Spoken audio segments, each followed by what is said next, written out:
Okay guys, it is a new day. As you guys can now tell, I'm super excited. Today is Labor Day, so today we are going to be doing a lot of different things, hopefully. First things on our list though today is we're going to be trying to get this thing ready to be sent off for alignment and stuff. So I have the end links and the tow and camber kit for the rear and also the tie rods and stuff, so I'm happy on that aspect, and also the camber arms for the rear. So we're going to get started on those right now. First, let's open our new package though.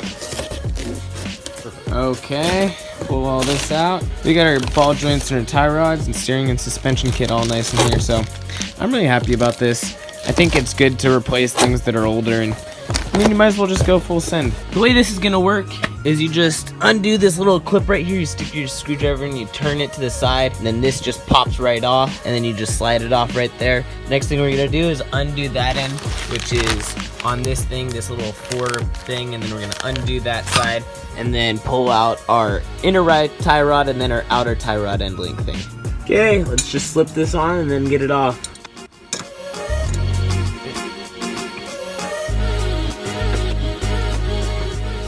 Okay, so I've just slipped that one out, that old one, and slipped the new one in and just kind of rotated it in there. So the next thing we're gonna do is with this old one right on in here, we're gonna just undo that cotter pin and that bolt and take off all of this because that's old junk now. Probably gonna see if we can clean that boot a little bit, and then we're just gonna slide it right on. We're gonna make sure that we take measurements from the old one, that way when we kind of readjust it onto the new one, it won't be a completely horrible alignment and I can still drive it to the alignment shop. But without further ado, let's take out that cotter pin and get this outer tie rod out now.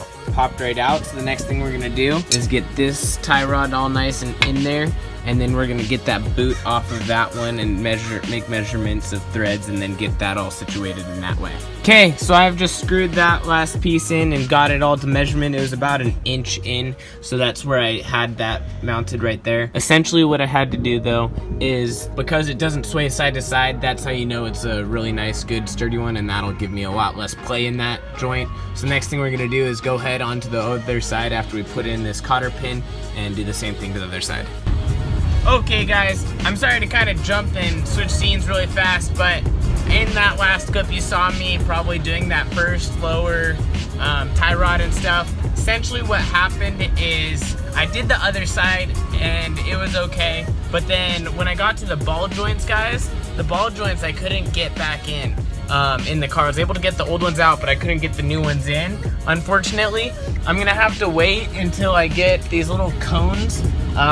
That way I can put the cones in that spot instead.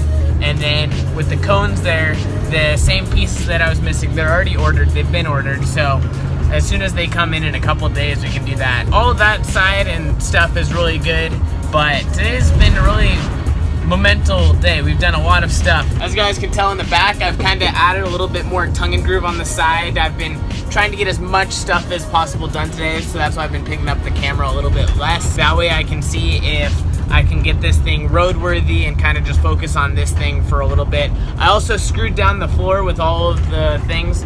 I had to make a lot of different arrangements, going to Lowe's a whole bunch of times, picking up new drill bits because I kept snapping them, and also more screws because I kept running out and stuff. So I got all that stuff all figured out. Right now I'm headed over to Kale Flab's shop, or Kyle's shop. We're gonna go see if we can get a quote on getting cover installed for the deep cycle batteries, and maybe I can leave it there if he has room inside his shop. If not, then I'll have to drop it off another day. But without further ado, guys, I will see you guys at his shop.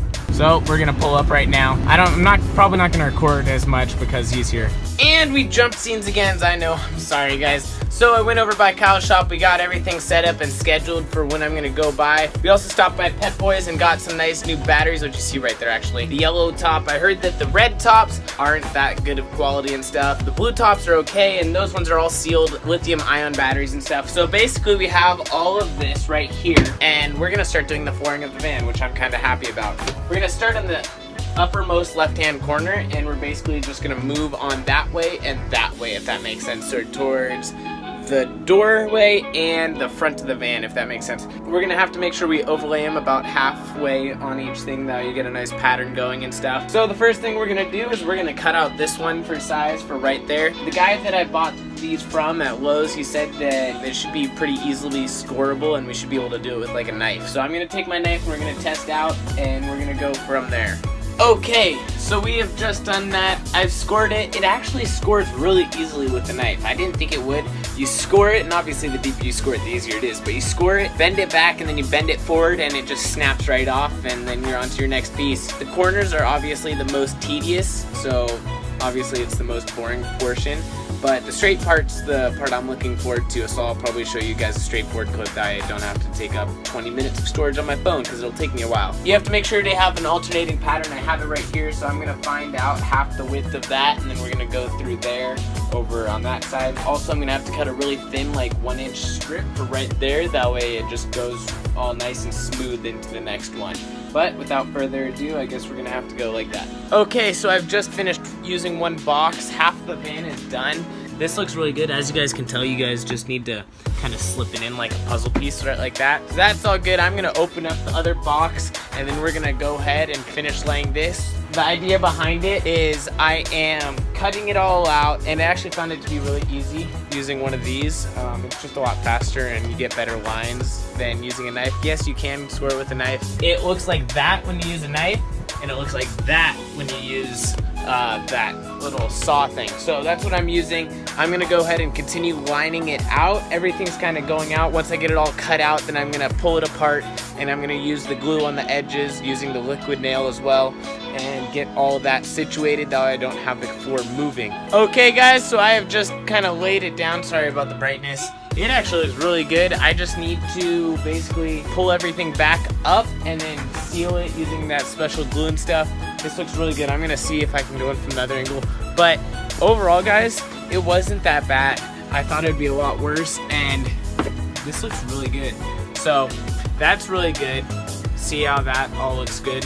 So essentially, I was able to attack this corner. I was really worried about this, but the way how I did is I kind of laid it up, and so essentially I'm going to just mount this down and put in some sheet metal screws going down into the thing below. That way that's all secured in that way. That way I don't have to worry about getting a nice little groove right on in there. So I'm actually happy how that turned out. I was kind of really concerned about that, and it turned out to be kind of needless. I'm gonna go ahead and I guess start stripping out the flooring, and then we can start going from there.